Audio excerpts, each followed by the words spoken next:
अस्सलाम वालेकुम everyone, this is Miya Akbar. Hope so आप सब लोग ठीक होंगे और मेरी वीडियोस आपको पसंद आ रही होंगी।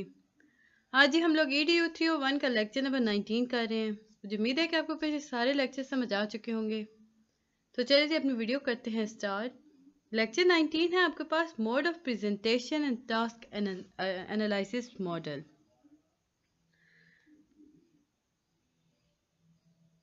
जब हम बात करते हैं मोड्स ऑफ प्रेजेंटेशन की तो हमें पता ये चलता है कि दो किस्म के हमारे पास प्रेजेंटेशन के मोड होते हैं।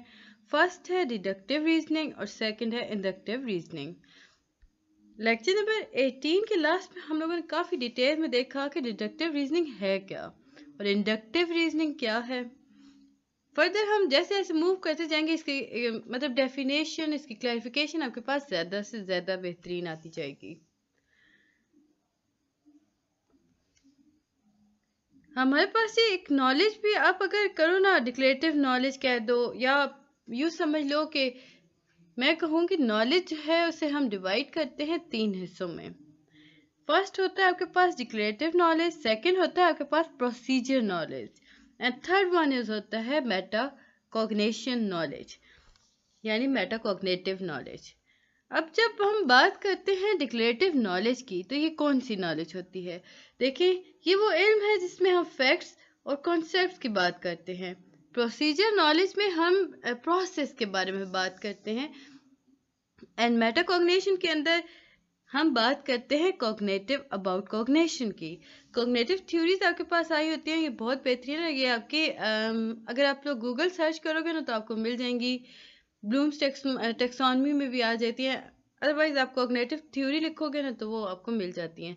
एजुकेशन ही के पर्पज़ के लिए। फर्दर हम जब मूव करते जाएंगे ना लेक्चर 28 से ऑनवर्ड तो आपके पास ये कॉग्निटिव थ्योरी आ जाएगी। अभी आपके समझने के लिए इतना काफ़ी है कि मेटा कॉग्निशन के अंदर हम कॉग्निटिव अबाउट कॉग्निशन करते हैं, डिक्लेरेटिव के अंदर हम फैक्ट्स और कॉन्सेप्ट की बात कर रहे होते हैं, प्रोसीजर के अंदर हम प्रोसेस की बात करते हैं। डिडक्टिव रीजनिंग, जैसे कि मैंने आपको शुरू में बताया था कि डिडक्टिव रीजनिंग और इंडक्टिव रीजनिंग हमारे पास दो मोड हैं प्रेजेंटेशन के। फॉर एग्जाम्पल अगर मैं बात करती हूँ ना कि ह्यूमन बींग्स आर मॉर्टल, तो ये एक जनरल स्टेटमेंट है कि जितने भी मैन हैं वो सारे मॉर्टल हैं। अगर मैं कहती हूँ कि Ahmed is man so he is also mortal, ये जो एक फैक्ट है, एक रीज़न आपके पास कॉन्सेप्ट है, इसे हम डिडक्टिव कहते हैं। यानी कि डिडक्टिव रीजनिंग है, ये आपके पास जनरल स्टेटमेंट है। फिर आप जब स्पेसिफिक की तरफ जाते हो, जनरल से स्पेसिफिक की तरफ जा रहे हो, यानी कि शुरू में हमने बात की कि जी सारे इंसान मॉर्टल हैं, फिर हमने कहा कि जितने मर्द हैं वो सारे मॉर्टल हैं, फिर हम स्पेसिफिक की तरफ आ गए, यानी कि अहमद मैन है और वो मॉर्टल है। तो अहमद जो था वो एक स्पेसिफिक था, तो हम डिडक्टिव से यानी जनरल से स्पेसिफिक की तरफ आए। ऑन द अदर हैंड हम इंडक्टिव रीजनिंग की तरफ देखते हैं ना तो ये हम स्टार्ट करते हैं स्पेसिफिक से जनरल की तरफ जाना। जब हमने बात की ना कि Ahmed is a man and he is a mortal, तो हमने एक और आदमी का नाम लिया। हमने फॉर एग्जांपल हमने कहा कि there is another man named Umar, he is also mortal. तो हम इस तरह आहिस्ता आहिस्ता मुख्तलिफ इंसानों के या मर्दों के नाम लेके आते रहे। हम कहते रहे कि देखिए जी ये भी मॉर्टल है, वो मर्द है तो ये मॉर्टल है। फिर हम कहते हैं कि देखें, इंसान की बात की यानी ह्यूमन बीइंग्स की बात की है तो औरतें भी इंसानों में आ जाती हैं। तो हम कहेंगे कि औरतें हैं और वो फॉर एग्जांपल एक का नाम आयशा है, तो Ayesha is a woman and she is mortal. Amna is woman, she is also mortal. यानी कि हम स्पेसिफिक से जनरल की तरफ चले गए कि हर औरत भी मॉर्टल होती है, हर मर्द भी मॉर्टल होता है। ये हमारे पास इंडक्टिव रीजनिंग थी।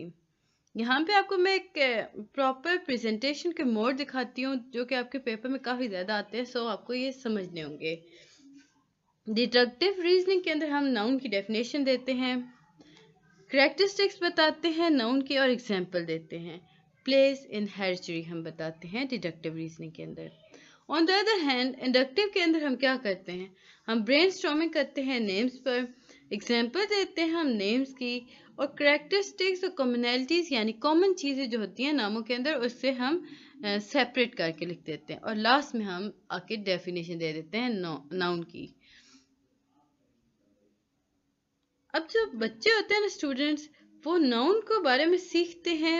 अगर टीचर ने ये दो आपके पास ये जो टेबल है ना, गिवन टेबल है, इसे स्टेप बाय स्टेप इसके दोनों कॉलम्स अगर टीचर आपको सही से समझा देती है ना, तो बच्चे बहुत आसानी से नाउन को सीख जाते हैं।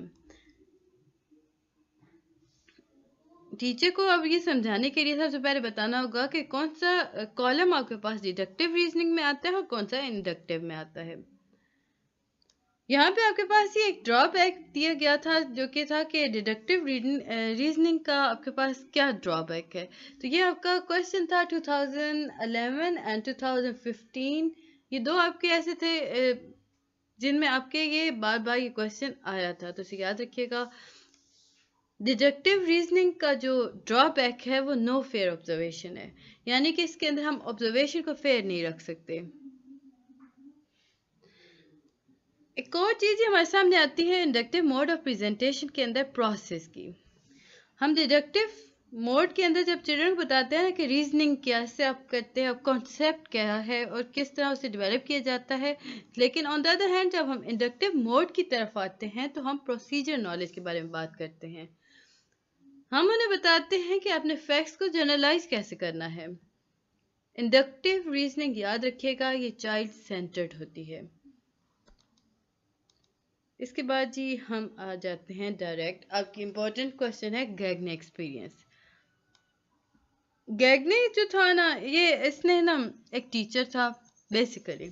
इसने बच्चों को पढ़ाया क्लास में और वो बहुत खुश हुआ कि बच्चों का जो रिस्पांस था वो बेहतरीन आया, यानी कि वो क्लास में बहुत अच्छे से परफॉर्म कर रहे थे। बट हुआ क्या कि एग्जामिनेशन में उन्होंने अच्छे से परफॉर्म नहीं किया, अच्छे मार्क्स नहीं ला सके। अब गैगने ने देखा कि ऐसा कैसे हो सकता है कि जो बच्चा क्लास में बेहतरीन था बट जब वो पेपर देने जाता है तो वो अगर आपको कम मार्क्स लेके आता है।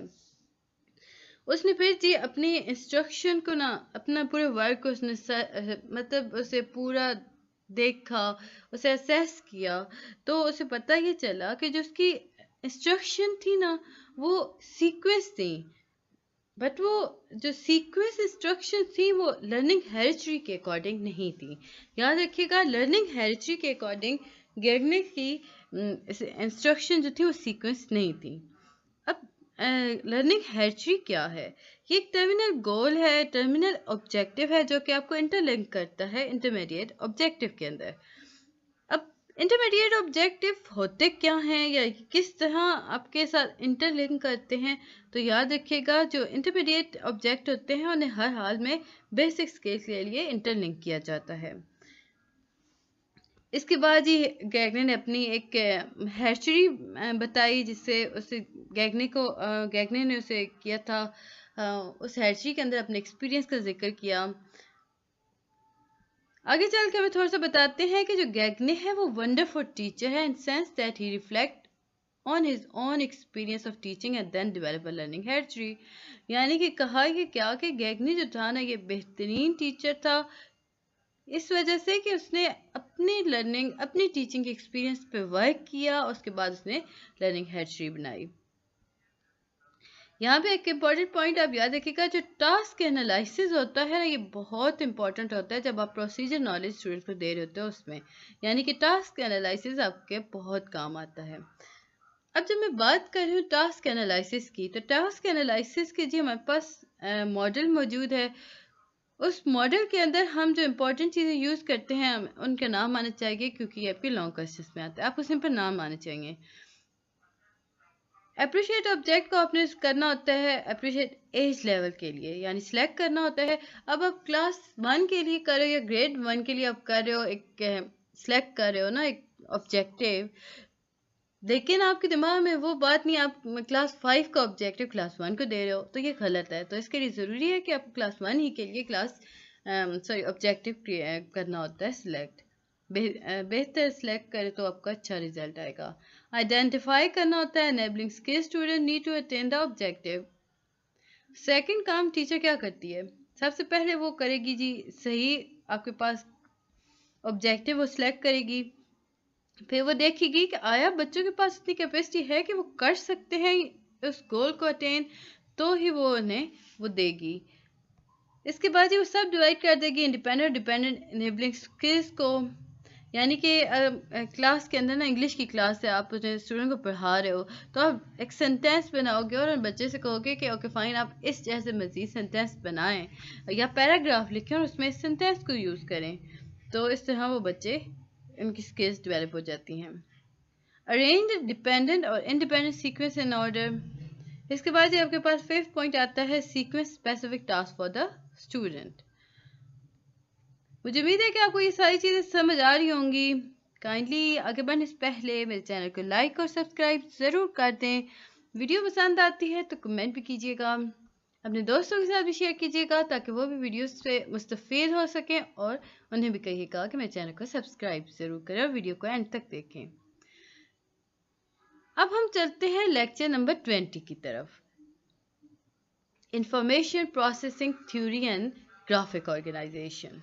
तो सबसे पहले जो हमारे पास इसमें आती है ना, आपको एब्रीवेशन में, लेकिन एब्रीवेशन बहुत इंपॉर्टेंट।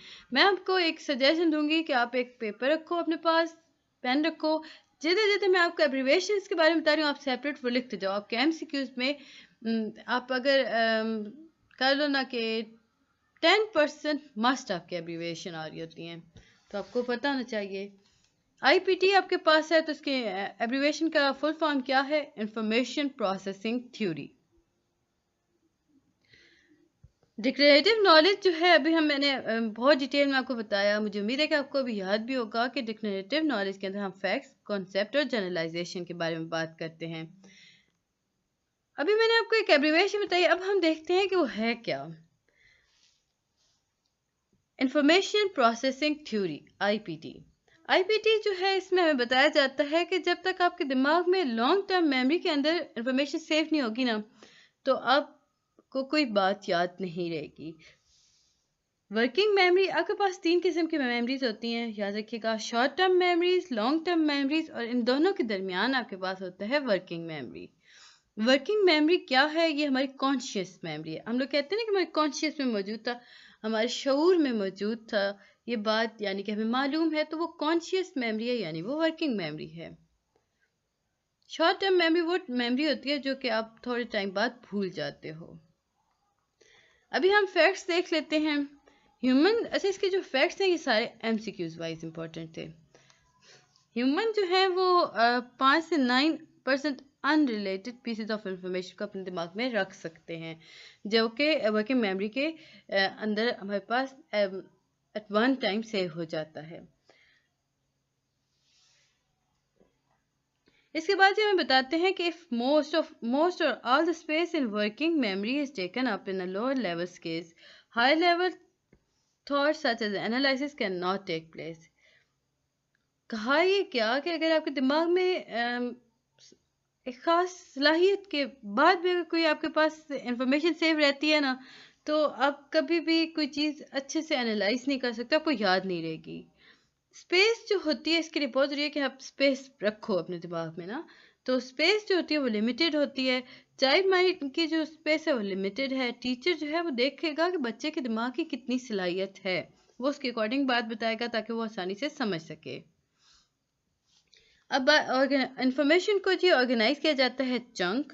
अब चंक्स के अंदर क्या होता है, इंफॉर्मेशन सेव होती है और वो वर्क थ्रू करते हैं वर्किंग मेमोरी से होते हुए, या तो वो शॉर्ट टर्म मेमोरीज में रह जाते हैं या फिर वो लॉन्ग टर्म में चले जाते हैं। एक पूरा प्रोसेस होता है। अब यहाँ पे ना आपको एक बात बताएगी कि a picture is worth 1,000 words, यानी कि एक इंफॉर्मेशन जो, अगर हम एक तस्वीर को देखें ना, तो उससे हमें काफ़ी सारी इंफॉर्मेशन मिल जाती है एक तस्वीर को देखने से। अगर हम किसी भी एड्रेस देखें ना, फॉर एग्जांपल अगर मैं कहूँ ना कि मैप के ऊपर आप किसी भी एड्रेस को देखें तो आप आसानी से देख सकते हो, क्योंकि वहाँ पे वो एक तस्वीर के तौर पे आपको बताया जाता है। Increase in the space of working memory. अब जब मैंने बात की कि जी आपकी स्पेस, मेमोरी के अंदर स्पेस कम हो जाती है, तो उसे इंक्रीज कैसे किया जा सके, तो पहला स्टेप है उसके अंदर एलिब्रेशन का। ये जो एलिब्रेशन का स्टेप है ना, ये कॉमनली यूज़ किया जाता है टीचिंग स्ट्रेटजीज के अंदर, जो कि डेवलप करती है स्पेस को आपके वर्किंग मेमोरी के अंदर। At the same time information in working memory goes into long term memories, यानी कि आप जब दोहराते एलिब्रेट कर रहे होते हो ना किसी चीज़ को, तो वो हो क्या रहा होता है कि वो आपके दिमाग में चंक्स के थ्रू जा रहा होता है, अब वर्किंग मेमोरी से फ़ौरन से वर्क कर रही होती है और वो लॉन्ग टर्म में से सेव करती जाती है और आपको याद हो जाता है। अब प्रॉपर हम देखते हैं कि एलिब्रेशन है क्या। एलिब्रेशन जो है वो एक फॉर्म है रिहर्सल की, बट याद रखिएगा एलिब्रेशन जो है वो एक फॉर्म है रिहर्सल की but different from maintenance rehearsal, यानी क्रैमिंग से डिफरेंट होती है। आप कोई चीज़ दोहरा रहे हो, रिहर्स कर रहे हो, तो वो आपको याद रहेगी, वो एलिब्रेशन के अंदर आई। लेकिन जब हम मेंटेन करते हैं रिहर्सल, यानी बार बार हमारे दिमाग में वो चीज़ रिपीट हो रही हो ना, तो ये एलिब्रेशन के अंदर नहीं आता, उसे क्रैमिंग कहा जाता है। यहाँ पे हमें बताया गया कि जो फॉर्मर है वो अलाउ करता है कि आप अपने इंफॉर्मेशन को कॉन्शियस वर्किंग मेमोरी के अंदर सेव कर सकते हो for just long enough to decide what to do with it. यानी कि आपके वर्किंग मेमोरी के अंदर आप एक बहुत, अगर मैं इसे सिंपल करूँ तो मैं कहूँगी कि आप एक चीज़ दोहरा रहे हो, वो वर्किंग मेमोरी के अंदर जा रही है एज अ चंक, तो वहाँ पे वो स्टे करेगी जब तक आपका दिमाग डिसाइड नहीं करेगा कि आया उसे लॉन्ग टर्म में रखना है या शॉर्ट टर्म में रखना है। क्वेश्चन आपके पास आता है what is maintenance rehearsal.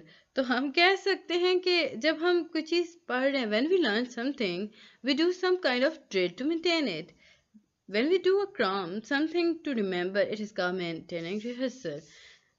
Question आपके पास आता है व्हाट इज मेंटेनेंस रिहर्सल। जब आप कोई काम कर रहे होते हो या कोई काम कर रहे होते हो तो कोई, मतलब यूँ समझ लें कि आप मुशक्क़त कर रहे हो किसी चीज़ को याद करने की, तो उसे हम मेंटेनेंस ऐसे करते हैं, या बार बार से रिपीट कर रहे हो। याद रखिएगा, ये जो मेंटेनेंस रिहर्सल होती है ना, ये आपकी कभी भी लॉन्ग टर्म मेमोरी का हिस्सा नहीं होती। इसके बाद ये आपके पास मेथड्स आ जाते हैं, आपको सिंपल मेथड याद रखने हैं। ड्राइंग एलिब्रेशन का मेथड है। Drawing, metaphor, analogies and analogies, जितनी भी नॉलेज होती है ना, मतलब मैंने अभी आपको बताया ना कि जितनी भी नॉलेज होती है ना, वो एक वक्त आता है कि वो लॉन्ग टर्म मेमोरी का हिस्सा बन जाती हैं थ्रू एलिब्रेशन। इसके बाद इसमें इम्पोर्टेंट हम देखते हैं way to use visual tool. हम विजुअल टूल्स को कैसे यूज़ कर सकते हैं, हम ब्रेनस्टॉर्मिंग के थ्रू कर सकते हैं। ब्रेनस्टॉर्मिंग के अंदर हम क्या करते हैं, हम एक सेंटर इन्फॉर्मेशन को लिखते हैं in the middle and ask to come up with their ideas. हम एक इन्फॉर्मेशन दे देते हैं, मिडल के अंदर लिख देते हैं, यानी आप उन्हें क्लू दे देते हो बच्चों को, और आप बच्चे से कहते हो कि आप जी आसपास देखें और अपने आइडियाज़ हमें बताएं। सजेशन, सजेशन इसके हैं जी, आपको रिलैक्स होना चाहिए, ऑर्गेनाइजेशन के लिए वरी नहीं होना चाहिए, think quantity, be positive, don't criticise, keep ideas simple, develop all ideas, keep working. Next आपके पास आता है कंपेयरिंग एंड कंट्रास्टिंग। ये एक और हमारे पास विजुअल टूल है जिसके अंदर हम कंपेयर करते हैं और कंट्रास्ट करते हैं। इसमें हम देखते हैं कि जो चीज़ हम देख रहे हैं उसमें कौन कौन सी सिमिलरिटीज़ हैं और कौन कौन सी चीज़ें हैं जो कंट्रास्ट में आ जाती हैं। वेन डायग्राम आपके पास आती है, वो बहुत इंपॉर्टेंट टूल है जी कंपेयरिंग कॉन्ट्रास्टिंग का। याद रखिएगा वेन डायग्राम, इसमें दो सर्कल्स दिए जाते हैं जिन्हें आपने कंट्रास्ट, और यानी कि आपको हो ना कि इसके अंदर ना आपको दो किस्म के कॉन्सेप्ट दिए जाते हैं जिसके अंदर दो सर्कल्स मौजूद होते हैं जिन्हें आपने कंपेयर और कंट्रास्ट करना होता है। इसकी क्लासिफिकेशन में हमारे पास आ जाते हैं जी, ये काफ़ी आपका इम्पोर्टेंट था। लिविंग थिंग हमने दो किए जी, प्लांट और एनिमल। उसने बताया कि प्लांट के अंदर जी या तो वो फ्लावर देगा या नॉन फ्लावरिंग होगा, बस दो तरीके होते हैं। एनिमल में हमने बात की या तो वो यूनिसेलुलर होगा या वो मल्टी सेलुलर होगा। इसके बाद जी हमारे पास आता है टेबल थिंकिंग टूल। अब टेबल थिंकिंग टूल क्या है, ये टूल जो है ये हमारी थिंकिंग स्किल्स के काम आता है, इससे हम आसानी से चीज़ें रिलेट कर सकते हैं। अब देखें, गैस हमने कहा लिक्विड हो सकती है, लिक्विड, गैस है, सॉलिड। फिर हमने कहा देखो जी गैस जो है या तो वो तीन हमने इसके टेबल के कॉलम बना लिए, first gas, second liquid and third solid. फिर हमने कहा जी गैस के अंदर हम इसकी प्रॉपर्टीज लिख रहे हैं, या तो वो कंप्रेस्ड फॉर्म में होगी, या वो स्टीम में होगी, या वो सिलेंडर और बैलून्स में। ये आपके समझ लो कि ये आपकी एग्जाम्पल है। क्वेश्चन आता है ना कि आप थिंकिंग टेबल थिंकिंग टूल के बारे में बताएं तो आप सिंपल आप देखो ये बहुत आसान सा है। गैस, लिक्विड और सॉलिड, 3 कॉलम 3 नेम, 2 आपने उसकी बतानी है प्रॉपर्टीज और एक एग्जांपल देनी है। या तो वो कंप्रेस्ड होगी या स्टीम होगी, इसके अलावा नहीं आएगी गैस आपके सामने। सिलेंडर और बैलून्स में होती हैं। सेकंड आपने लिक्विड दिया तो लिक्विड जो है वो शेप ले लेता है वाटर। अब जिस चीज़ में लिक्विड शेप कैसे लेता है, आप लोगों ने साइंस पढ़ी है, मुझे उम्मीद है कि आपको पता होगा कि लिक्विड कैसे शेप लेता है। यानी आप कंटेनर में डालोगे तो वो उस कंटेनर की शेप में आ जाएगा ना, सो हम उसे शेप में ला सकते हैं। तो एग्जाम्पल भी आप इसे कंटेनर ही दोगे। सॉलिड ये कंप्रेस फॉर्म में नहीं होता, ये आइस होता है और इसका स्ट्रक्चर इंडिपेंडेंट होता है। तो ये था जी लेक्चर नंबर 20। मुझे उम्मीद है कि आपको पसंद आया होगा। काइंडली मेरे चैनल को लाइक और सब्सक्राइब जरूर कर दें। वीडियो पसंद आती है तो कमेंट भी कीजिएगा। मिलते हैं नेक्स्ट वीडियो में, तब तक के लिए अल्लाह हाफिज़।